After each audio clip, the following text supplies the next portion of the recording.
Friends, today we bring you an incident that will leave you astonished and may unknowingly bring tears to your eyes. Today's story is about a wealthy man's shining Mercedes car, and in front of that car, at a crossroads, seeing his own father and stepmother begging for alms for the first time in 13 long years. This is a true incident. A 25-year-old Anouar sat on the back seat of his luxurious Mercedes, looking out calmly. The cool atmosphere inside the car had completely isolated him from the busy world outside. He wore a designer brand suit, and on his wrist shone a Rolex watch, a symbol of prestige. He was on his way to a board meeting of one of Islamabad's largest multinational companies. His personal driver was driving the car with great skill, but the city's traffic jam blocked their way. Long lines of cars were all around, as if even the clock's hands had paused here. Anouar, whom everyone mostly knew as a wealthy man, opened his laptop during this unexpected break and reviewed his meeting presentation once more. He had always been very focused on his work, and that single-mindedness had pushed him to the peak of success at a young age. As he scanned the laptop screen, there was a faint tapping sound on the car window. The sound was so soft that at first he paid it little attention, but after a while, the sound came again. This time, it was accompanied by two weak, pitiful voices. "Father, please help a little." Hearing those voices struck him in the heart. He immediately rolled the glass down and, seeing the scene ahead, his eyes widened, and in an instant his vision blurred with tears. The elderly couple begging in front of his car were none other than his own father and stepmother. Seeing them in this state after 13 years left him speechless. They did not recognize Anouar because his appearance was no longer as it had been in childhood. Without a moment's delay, Anouar got out of the car. He instructed the driver, "When the jam clears, park the car to the side of the road." Saying this, he took the elderly couple to the roadside. First he asked, "Have you eaten anything?" They replied in weak voices that they hadn't had any food for 2 days. Hearing this, Wahid's chest tightened.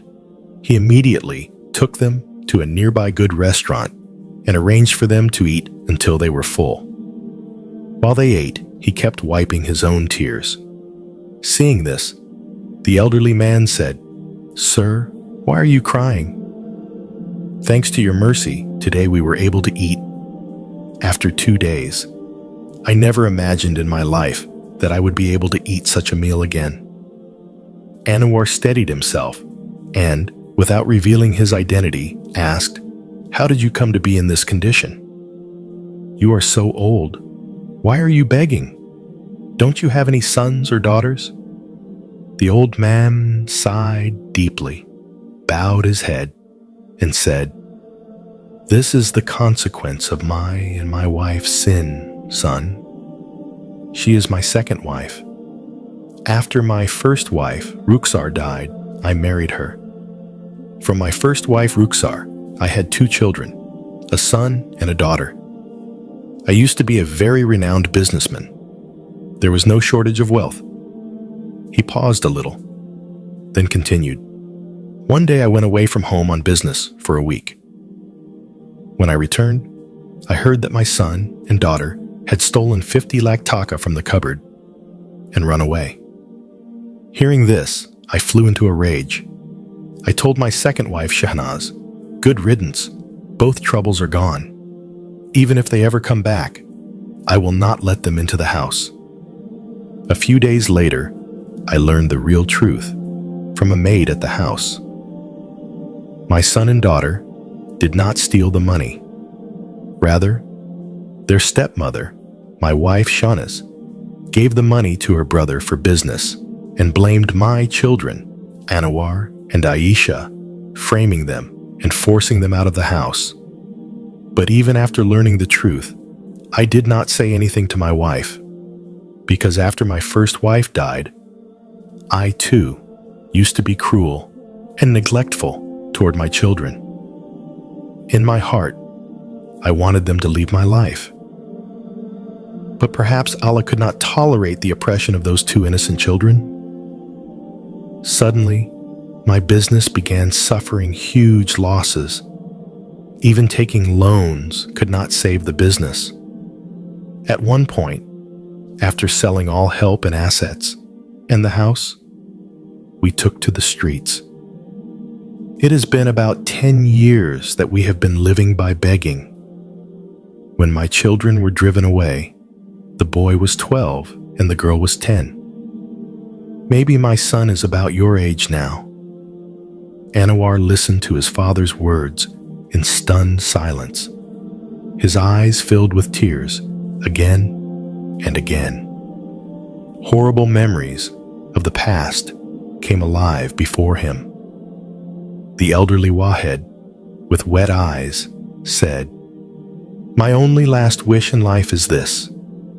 Before I die, I want to ask my son and daughter for forgiveness at least once. If they forgive me, I can die in peace." As he spoke these words, Anwar noticed that his stepmother, Shehnaz, was sitting beside him, leaving her food and sobbing uncontrollably. Anwar handed her a glass of water and said, "Please drink some water, calm down." The old woman, in a tearful voice, said, "I now feel to the bone how great a wrong I committed. How mercilessly I drove two little children out of the house. I never thought where they would go, what they would eat. Greed for money had blinded me. When those innocent children used to call me mother, it used to irritate me. But today, when I hear that mother call in my ears, my heart breaks. My last wish, too, is to ask their forgiveness and die."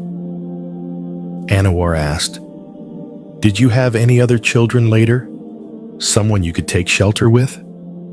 The old woman sighed and said, "After driving them away, we tried many times, but Allah did not keep the happiness of children in our fate anymore.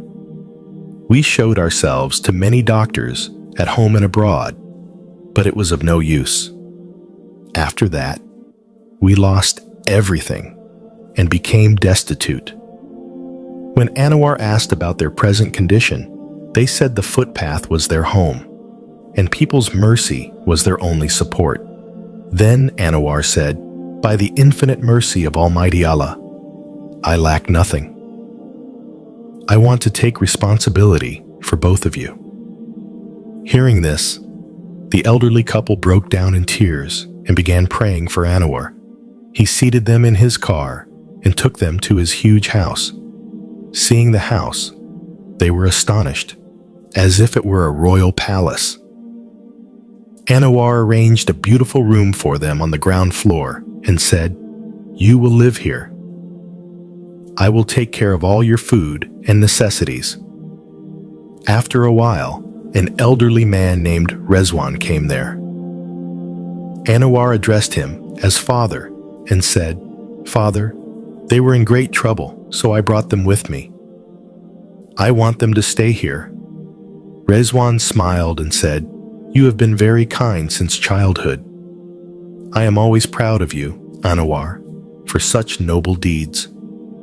Hearing the name Anwar, the elderly couple were startled and said, "Our son's name was also Anwar." Then Anwar introduced them to his foster father Rezwan, but kept his real identity hidden. About a week later, Anwar's real father Wahed and foster father Rezwan were sitting together and talking. Anwar had never shown Rezwan his real parents' pictures, only told him their names. Wahed said to Rezwan, "Brother Rezwan, your son Anwar is a very good-hearted man. I have never seen another so generous in my life. Rezwan sighed and said, "Actually, Anwar is not my own son. I have no children. I never married. About 15 years ago, I found Anwar and his little sister on the street. They were standing outside a restaurant crying. When I went near and asked the reason, the boy said, 'We haven't eaten anything for 3 days. My sister is very hungry. Uncle, will you please buy some food for my sister?' His words broke my heart. I immediately fed them until they were full." Rezwan continued, "Later I came to know their stepmother had driven them out of the house, and their father was away on business at that time." Hearing this incident, the inside of old Wahid's chest trembled. He began to feel that this Anwar might be his lost son. In a trembling voice, he asked, "Brother, where is that girl now?" Rezwan replied, "My daughter. She is married into a big house in Karachi. Her husband is a civil engineer. They are very happy. Both of them are my children, my world. They often come to visit us." Wahid's suspicion grew stronger. He asked, "Is the girl's name Aisha?" Rezwan, surprised, said, "Yes, but how did you know?" Tears rolled from Wahid's eyes. In a tearful voice, he asked, "Has Anwar ever spoken about his own parents?" Rezwan replied, "He only knew their names." Wahid broke down in loud sobs and asked, "Is his father's name Wahid?" "His real mother's name, Rukhsar, and stepmother's name, Shehnaz?" Hearing this, Rezwan was stunned in disbelief.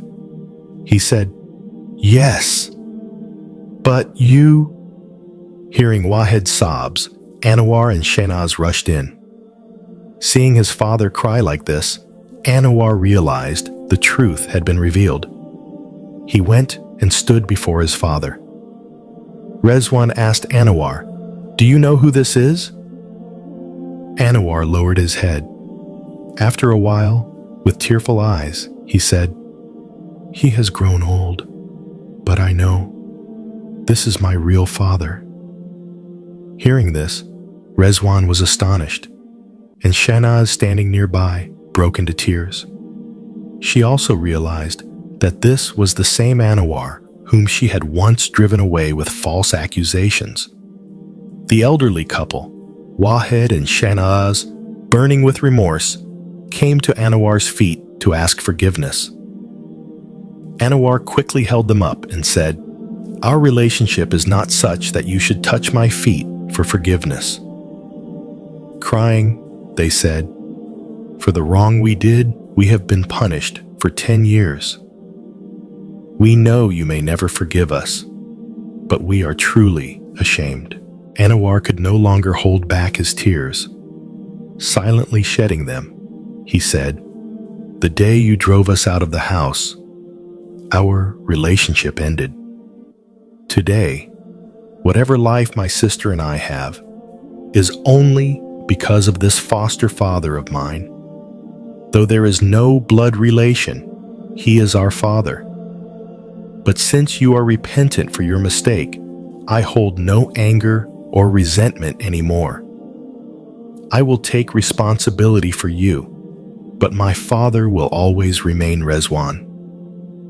Rezwan embraced Anwar and said, "The right to decide is only yours.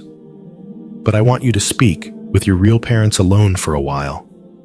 Then Wahid and Shehnaz said, "We also want to ask forgiveness from your sister. Then we will leave from here." Anwar smiled gently and said, "I forgave you long ago. If I hadn't, that day I would have simply ignored you on the road. And Aisha will be here shortly with her husband. Then you can talk to her." Anwar phoned Aisha and told her everything. By then, Aisha had already reached near the house. Hearing the news, she too became emotional. As soon as she entered the house, her eyes fell on her real father and stepmother standing nervously at the corner of the door. They came forward fearfully. broke into tears and begged forgiveness. Aisha, like her elder brother, showed her noble heart and forgave them. Wahed said in a tearful voice, "You look exactly like your mother. Our only wish in life was to ask forgiveness from you both. Allah has accepted that prayer. Now we can die in peace." Then Rizwan, along with Aisha's husband and everyone, explained to them that since the children had forgiven them, there was no need for them to go anywhere else. Anwar had the means to take care of them for life. Finally, everyone decided to live together in harmony. For the first few days, the house was filled with a strange silence. Wahed and Shahnaz, consumed by guilt, kept their heads bowed all the time. Anwar and Aisha understood that wounds take time to heal. Rizwan, with his wisdom, sheltered this new family with care. Friends, if you've watched this video till the end, don't forget to comment complete and let us know which country you are watching from. If our video has given you even a little lesson or inspiration, then please give it a like, subscribe to our channel, and press the bell icon to stay updated. We'll see you again in another new video. Until then, take care and Allah Hafiz.